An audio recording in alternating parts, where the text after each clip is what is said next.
Hello, everyone, and welcome to the big show. This is Investing and Trading Live, sponsored by Trading Academy. If you're a first-time listener, thank you for stopping by. I am your host, Josh Lilquist, with my good friend and my good pal, and he is a little on the dark side today. Normally, he's Blue Man Group, looking good, although he is still looking good, Mr. Al Connickson on the show here today. Al, how are you doing today? I'm doing fantastic. I feel really good, Josh, and looking forward to the show as always. That's the name of the game. I'm feeling great, thank you, and that's the name of the game. You got to be feeling good since you're looking good. And the stock market is also looking good. And I've been wanting to do this for a while. You know that I'm a wrestling fan. I do. And there's a guy that he says that he made wrestling cool again. And for those that know who I'm talking about, it's The Rock, Dwayne Johnson. Right. And I'm going to do my little impression for him, but about the stock market. Are you ready for this one? Oh, I can't wait.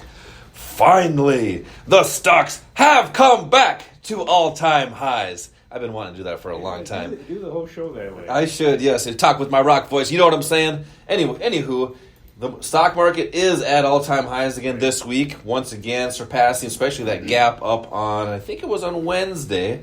The market gapped up, just shooting past the high from March 27th. So another nice move in the market, which spells opportunity. We always talk about opportunity no matter which way the market goes, up, down, and sideways. That's the S&P 500. The NASDAQ barely hitting all-time highs as well. I think that was on Thursday it finally did that. Maybe it was right at the end of the day on Wednesday. And then, that was the Dow Jones. The NASDAQ surpassed all-time highs on Wednesday. But the IWM, which is the Russell, still lagging behind. But yet it is in an uptrend. So there's different markets doing different things, but they're similar to as far as price action. And that's what we're going to talk about here today is just different correlations, inverse correlations with the markets.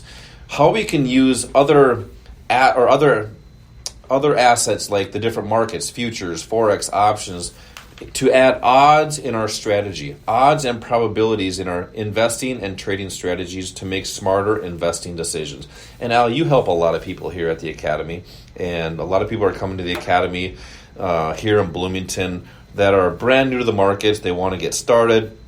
We're seeing a lot of people that have been doing some trading and investing and just don't understand how it works, but want to have more consistency in their strategy as well.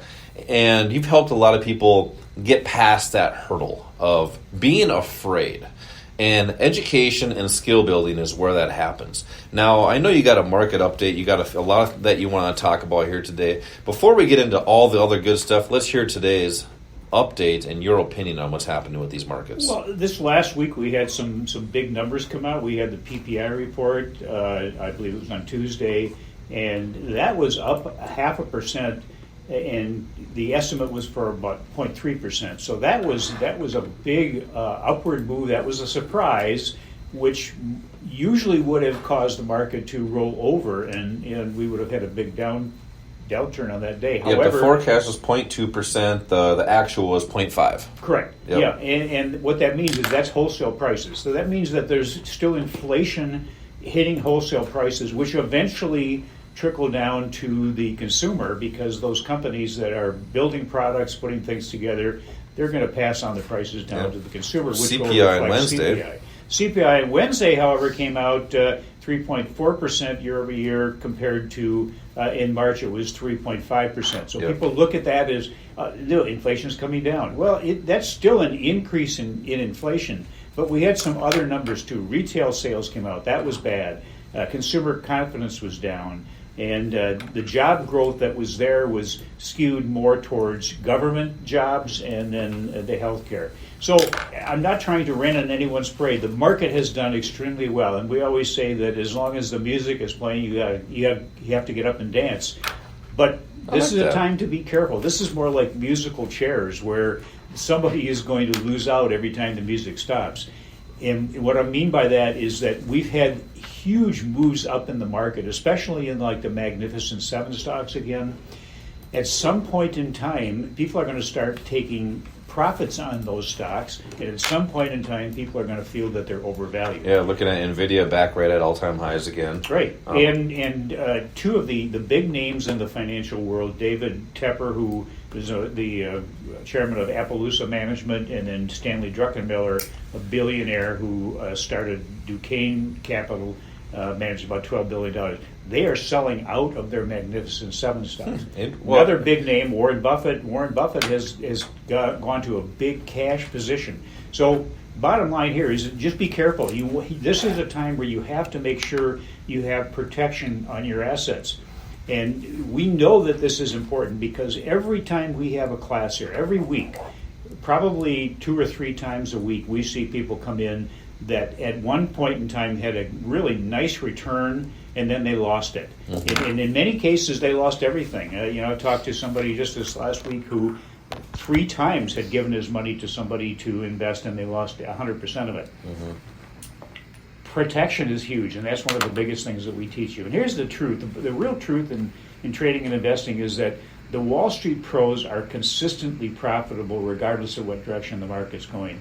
And if they're almost always winning, that means that somebody else is almost always losing. And that's typically the people that try to educate themselves and do this on their own. And here's the bottom line for us is that we teach the same skills used by the pros to our students.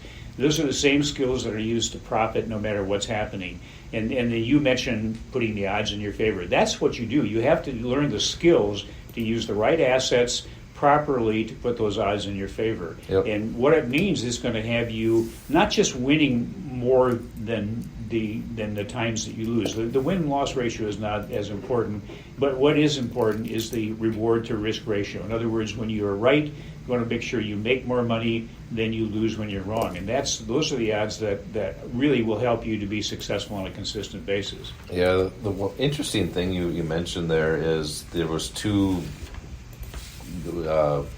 high-profile guys that in the market that are selling positions. Yeah, and Warren Buffett. So that's actually and Buffett, 3. their stake in those Magnificent Seven. The interesting thing is those prices in those stocks are super high, and they're selling their position, which they're selling at retail, right? This is the law of supply and demand, right?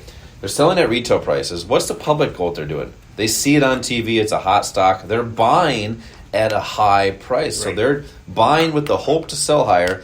Smart people, institutions, they're selling high, expecting it potentially to go down, but also realizing profits. But if they're selling a whole bunch of stock, which could create supply, not enough buyers, price potentially could go down. But it's not going to happen just because. That's why you have to understand how to read a price chart, and that's what we talk about in these investing classes, is how to use price action on a price chart to make factual decisions and smart investing decisions for your trading and investing.